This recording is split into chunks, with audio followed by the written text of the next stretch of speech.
വയനാട് ദുരന്തം അതിതീവ്ര ദുരന്തമായി അംഗീകരിച്ച് കഴിഞ്ഞതുവഴി സംസ്ഥാന സർക്കാരിന് വിവിധതരം ധനസഹായത്തിന് അർഹതയുണ്ടെന്ന് ഹൈക്കോടതി. വയനാട് ദുരന്തവുമായി ബന്ധപ്പെട്ട് സ്വമേധയാ എടുത്ത കേസ് പരിഗണിക്കുകയായിരുന്നു കോടതി. NDRFിലെ പണം മാനദണ്ഡങ്ങൾ കണക്കാക്കാതെ വിനിയോഗിക്കാമെന്ന് കേന്ദ്രം കോടതിയെ അറിയിച്ചു. ഹർജി 16-ന് പരിഗണിക്കാൻ മാറ്റി. വിവരങ്ങളുമായി ഷബ്നാസ്. വയനാട് പുനരധിവാസവുമായി ബന്ധപ്പെട്ട് സംസ്ഥാന സർക്കാർ നടത്തുന്ന നീക്കങ്ങൾക്ക് ആശ്വാസകരമായ ഒരു ഇടപെടലാണ് കോടതിയുടെ ഭാഗത്തുനിന്നുണ്ടായിരിക്കുന്നത്. കേന്ദ്രം കോടതിയെ അറിയിച്ചിരിക്കുന്നത് NDRFിലെ പണം മാനദണ്ഡങ്ങൾ കണക്കാക്കാതെ വിനിയോഗിക്കാമെന്നാണ്. കൂടാതെ ധനസഹായം സ്വീകരിക്കാമെന്നും കോടതി അറിയിക്കുന്നുണ്ട്. ഷബ്ന സിയാദുണ്ട് വിശദാംശങ്ങളുമായി. ഷബ്ന, എന്തൊക്കെയാണ് കോടതിയുടെ പുതിയ നിർദ്ദേശത്തിലുള്ളത്? വിശദാംശങ്ങൾ എന്താണ്?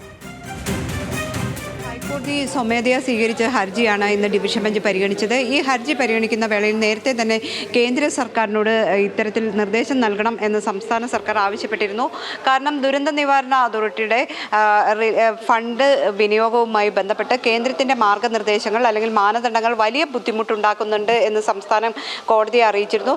കോടതിയും ഇതിൽ ഇടപെടണം എന്ന് കേന്ദ്ര സർക്കാരിനോട് നിർദ്ദേശം നൽകിയിരുന്നു. ഇതിൻ്റെ അടിസ്ഥാനത്തിൽ കൂടിയാണ് ഇന്നിപ്പോൾ കേന്ദ്ര സർക്കാർ ഇത്തരം ഒരു നിർദ്ദേശം സ്വീകരിച്ചതായി, അതായത് മാനദണ്ഡങ്ങളിൽ ഇളവ് അനുവദിക്കാം എന്ന രീതിയിലുള്ള നിർദ്ദേശത്തിലേക്ക് അല്ലെങ്കിൽ തീരുമാനത്തിലേക്ക് എത്തിയത് എന്ന് കേന്ദ്രം ഇന്ന് കോടതിയെ അറിയിച്ചത്.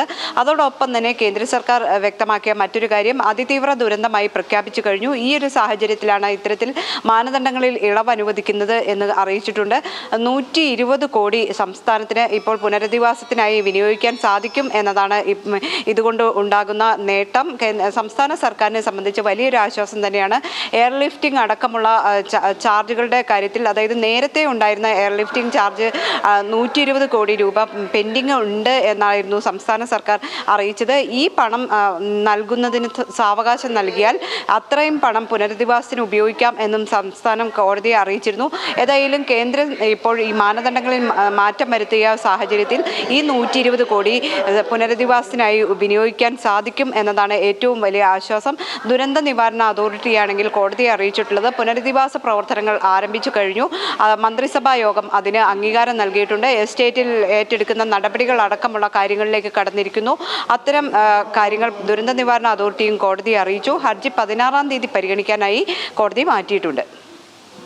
ഷബ്ന സിയാദാണ് വിവരങ്ങൾ നൽകിയത്.